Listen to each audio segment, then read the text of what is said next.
নমস্কাৰ মৰমৰ ছাত্ৰ-ছাত্ৰীসকল, আজি তোমালোকৰ বাবে ক্লাছ 7ৰ অসমীয়াৰ চেপ্টাৰ নম্বৰ 5ৰ বিজ্ঞান আৰু আমাৰ মানসিকতা নামৰ পাঠৰ সকলো পাঠভিত্তিক প্ৰশ্ন উত্তৰ তোমালোকৰ বাবে লৈ আহিছোঁ।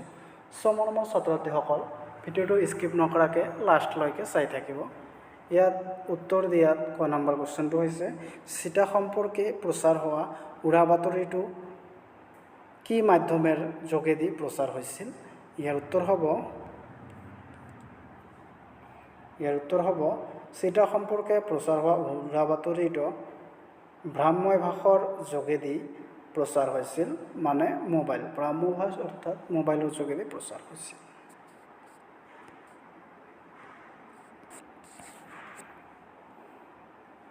তাৰপিছত খ নম্বৰ কুৱেশ্যনটো হৈছে বুধবাৰে ছাত্ৰ ছাত্ৰীসকলে কিয় বিদ্যালয়লৈ অহা নাছিল? ইয়াৰ উত্তৰ হ'ব বুধবাৰে ছাত্ৰ ছাত্ৰীসকলে চিটা লোৱাৰ ভয়ত বিদ্যালয়লৈ অহা নাছিল। গ নম্বৰ কুৱেশ্যনটো হৈছে বিদ্যালয়লৈ চিটা সম্পৰ্কে বিশেষ জনাবলৈ অৰ্থাৎ সবিশেষ জনাবলৈ কোন আহিছিল? ইয়াৰ উত্তৰ হ'ব বিদ্যালয়লৈ চিটা সম্পৰ্কে সবিশেষ জনাবলৈ ডক্টৰ পায়েং আহিছিল। 3 নম্বৰ দিয়া আছে চমু উত্তৰ দিয়া। ইয়াত ক নম্বৰ কুৱেশ্যনটো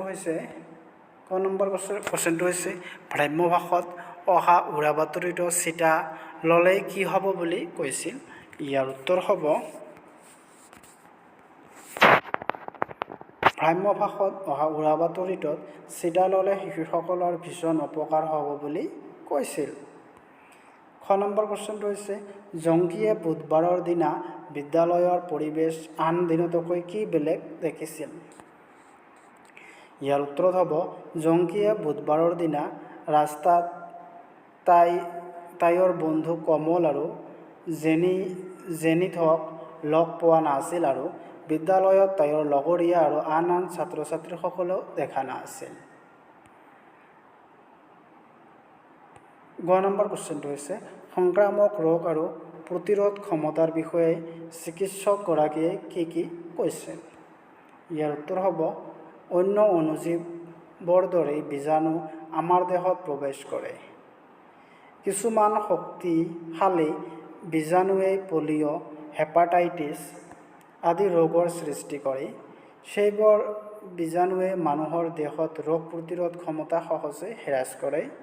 চিটা প্ৰয়োগ কৰি এই ভয়ানক ৰোগসমূহক দূৰ কৰিব পাৰি। ঘ নম্বৰ কুৱেশ্যনটো হৈছে উৰা বাতৰিটোৱে কিদৰে ৰতনপুৰ গাঁৱৰ পৰিৱেশ সলনি কৰিছিল?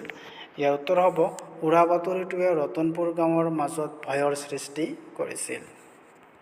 9 নম্বৰ কুৱেশ্যনটো হৈছে প্ৰধান শিক্ষক মহোদয়ে চিটাৰ বিষয়ে জনাবলৈ কি ব্যৱস্থা গ্ৰহণ কৰিছিল? ইয়াৰ উত্তৰ হ'ব এখন জৰুৰী সভা আয়োজন কৰিছিল আৰু তালৈ অভিভাৱক, ছাত্ৰ ছাত্ৰী আৰু ডাক্তৰ পায়েং মাতিছিল আৰু তেওঁৰ চিটাৰ বিষয়ে বুজাই দিছিল। 4 নম্বৰত দিয়া আছে উদাহৰণত দেখুওৱা দৰেই শব্দৰ লগত অৰ্থ মিলোৱা। ইয়াৰ উত্তৰ হ'ব শব্দ হাত।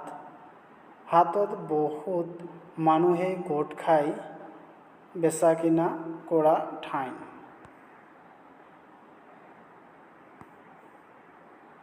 প্ৰাংগণ বীজাণু, স্থল ৰোগৰ সৃষ্টি, ক্ষুদ্ৰ বীজাণু, সংক্ৰমক এজনৰ গাৰ পৰা আন এজনৰ গালৈ যোৱা সুচৰ, প্ৰতিৰোধ পুস্তিকা, বাধা আৰু সৰু কিতাপ। প্ৰতিৰোধ মানে হ'ল বাধা, পুস্তিকা মানে হ'ল সৰু কিতাপ। 5 নম্বৰত দিয়া আছে শংকৰ তুমি এতিয়াও বিদ্যালয়লৈ যাবলৈ সাজু হোৱা নাই কিয়? কথাষাৰ কোনে কাক আৰু কিয় কৈছিল? ইয়াৰ উত্তৰ হ'ব এই কথাষাৰ জংকীয়ে শংকৰক কৈছিল। যেতিয়া জংকীয়ে শংকৰৰ ঘৰলৈ গৈ দেখিছিল যে শংকৰ এতিয়াও স্কুল যাবলৈ ওলোৱা নাই, তেতিয়া তাই সেই কথাষাৰ শংকৰক কৈছিল। 6 নম্বৰত দিয়া আছে উৰা বাতৰিসমূহ সমাজৰ বাবে এক প্ৰকাৰৰ সুচৰ ৰোগ।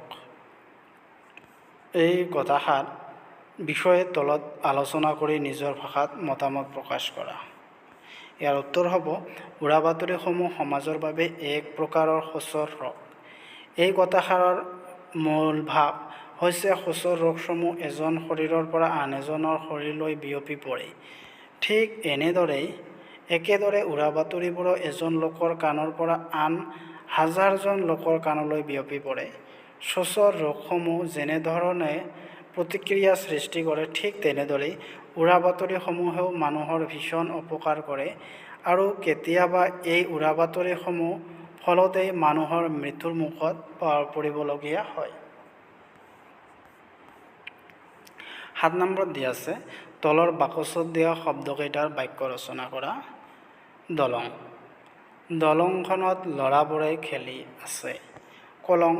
কলং এখন নদীৰ নাম। শিং নথকা গৰুক লাওমোৱা বোলে। ৰং, ল'ৰা ছোৱালীবোৰে পথাৰত ৰং বনাই খেলি আছে। এটা শব্দত প্ৰকাশ কৰা। যি একেলগে পঢ়ে তাক সহপাঠী বোলে। যি জানিবলৈ ইচ্ছা কৰে তাক আগ্ৰহী বোলে।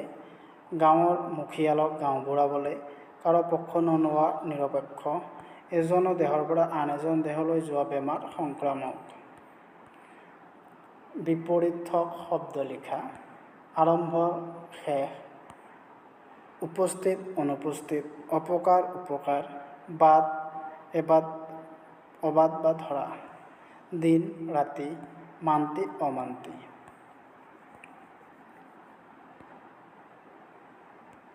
10 নম্বৰ, পৰা আৰু দফাটোত থকা উন্নস্বৰ আৰু ঙৰ ব্যৱহাৰ শিকা। শংকৰৰ বান্ধৱীবৰ নাম জংকী। জংকীৰ ঘৰ কলঙৰ পাৰত। কলং নৈৰ ওপৰত দলং আছে। কলঙেদি টুলুঙা নাও চলে। সেই নাৱত উঠি মাছমৰীয়াই মাছ মাৰে। দলঙৰ পৰা শংকৰহঁতে মাছ ধৰা চাই বৰ ৰং পাইছে। জানো আহা। উৰাবাতৰি। বিভিন্ন মাধ্যমৰ মাজেৰে প্ৰচাৰিত হোৱা অপ্ৰামাণিক উৎসৰ পৰা